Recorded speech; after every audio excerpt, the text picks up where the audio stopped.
આજે આખા દેશની અંદર ગુજરાતમાં જે યુવા ધન ડ્રગ્સના રવાડે ચડીને બરબાદ થઈ રહ્યું છે, ત્યારે કોંગ્રેસ દ્વારા આના માટે એક ઝુંબેશ ઉઠાવવામાં આવી છે અને એ છેલ્લા 1 મહિનાથી આ ઝુંબેશ ચાલી રહી છે.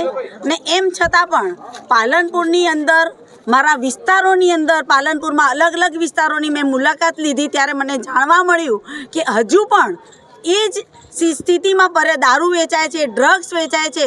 મેડિકલ સ્ટોરની અંદર, સ્કૂલોની બહારની અંદર નાના નાના યુવાનો ડ્રગ્સના રવાડે ચડી અને યુવાધન બરબાદ થઈ રહ્યું છે.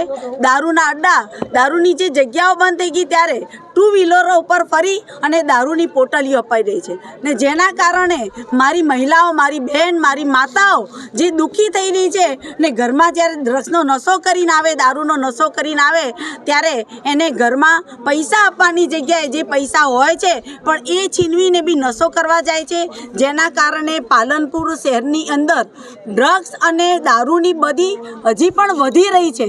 ત્યારે અત્યારે અમે કલેક્ટર સાહેબશ્રીને રજૂઆત કરવા આવ્યા હતા કે આ અંગે વારંવાર ઝુંબેશ કર્યા છતાં બી હજુ પણ પાલનપુર શહેરની અંદર ડ્રગ્સના રવાડે જે યુવા ધન બરબાદ થઈ રહ્યું છે એના માટે આપણે શું કાર્યવાહી કરી? કેમ હજુ સુધી આ ડ્રગ્સનું વેચાણ થઈ રહ્યું છે? કેમ હજી મંદિરોની અંદર દારૂ વેચાઈ રહ્યો છે? આ અંગે આપણે શું શાંત બેઠા છો?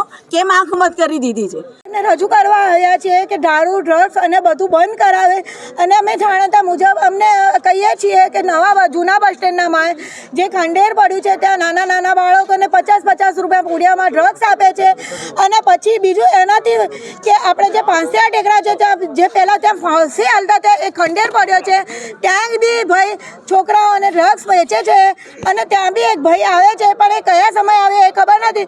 પણ આ જે જૂના બસ સ્ટેન્ડ છે ને ત્યાંથી 1 થી 3ના ગાળામાં ડ્રગ્સ નાના નાના બાળકોને આપે છે 50-50 રૂપિયામાં પૂરી. છોકરાઓ 10 રૂપિયા ઉઘરાઈ અને પૂરી લેવા જાય છે. એમાંથી જો મારો બી બાબો હતો, હું બહુ છોકરાઓ બી લાવી પકડી એના મા બાપને પણ કીધું, પણ સરકાર કોઈ ઓપ્શન ઉઠાવતી નથી. જો આ બંધ નહીં થાય તમે મહિલાઓ મોટી સંખ્યામાં આવશો. જિલ્લા મહિલા સમિતિના અને જિલ્લા કોંગ્રેસ સમિતિ દ્વારા જે પાલનપુરમાં જે દારૂ, ગાંજો, ડ્રગ્સના વેપારીઓ આખું એમ કહેવાય કે એસોસિએશન બની ગયું છે પાલનપુરમાં અને ખુલ્લેઆમ માનસરોવર રોડ ઉપર ખુલ્લેઆમ વેચાઈ રહ્યું છે. સિટીના દરેક એરિયામાં નાના જે ધોરણ 11 થી 12ના બાળકો છે એમને પ્રોપર સુવિધા મળી રહી છે. ચરસ, ગાંજો અને અલગ અલગ પ્રકારના અફીણો મળી રહ્યા છે. પાલનપુરમાં મને એવું લાગે છે કે પોલીસને કાં તો ખબર નથી, કાં તો પછી ક્યાંક પોલીસ પોતે વેપારીઓને પ્રોત્સાહન આપી રહી એવું લાગી રહ્યું છે.